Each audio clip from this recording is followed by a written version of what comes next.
أعوذ بالله من الشيطان الرجيم. بسم الله الرحمن الرحيم. لن تنالوا البر حتى تنفقوا مما تحبون وما تنفقوا من شيء فإن الله به عليم. كل الطعام كان حلا لبني إسرائيل إلا ما حرم إسرائيل على نفسه من قبل أن تنزل التوراة. قل فأتوا بالتوراة فاتلوها إن كنتم صادقين. فمن افترى على الله الكذب من بعد ذلك فأولئك هم الظالمون. قل صدق الله فاتبعوا ملة إبراهيم حنيفا وما كان من المشركين. إن أول بيت وضع للناس للذي ببكة مباركا وهدى للعالمين. فيه آيات بينات مقام إبراهيم ومن دخله كان آمنا.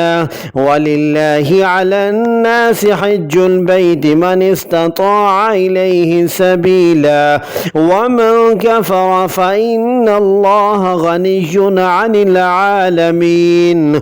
قل يا أهل الكتاب لم تكفرون بآيات الله والله شهيد على ما تعملون.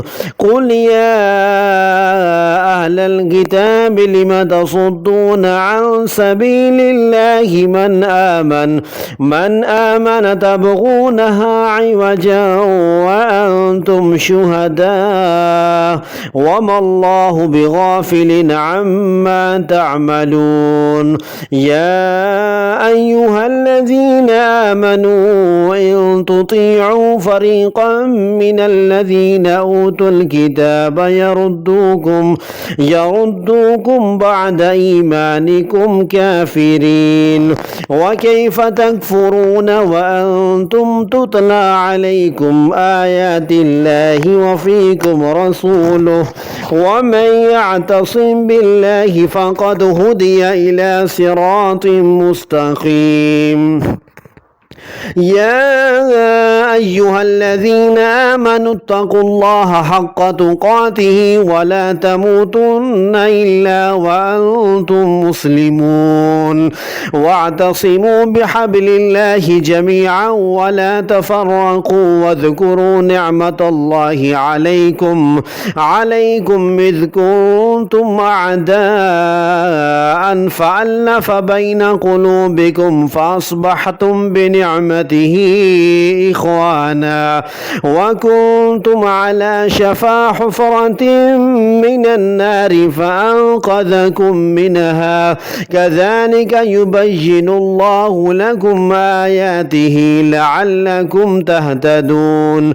ولتكن منكم أمة يدعون إلى الخير ويأمرون بالمعروف وينهون عن المنكر وأولئك هم المفلحون.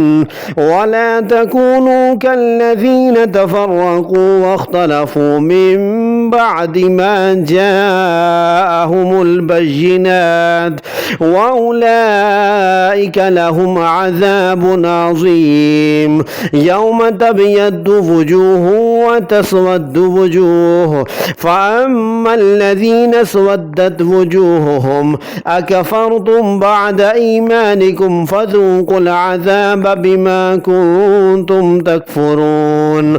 وأما الذين ابيضت وجوههم ففي رحمة الله هم فيها خالدون. تلك آيات الله نتلوها عليك بالحق وما الله يريد ظلما للعالمين. ولله ما في السماوات وما في الأرض وإلى الله ترجع الأمور. صدق الله العظيم.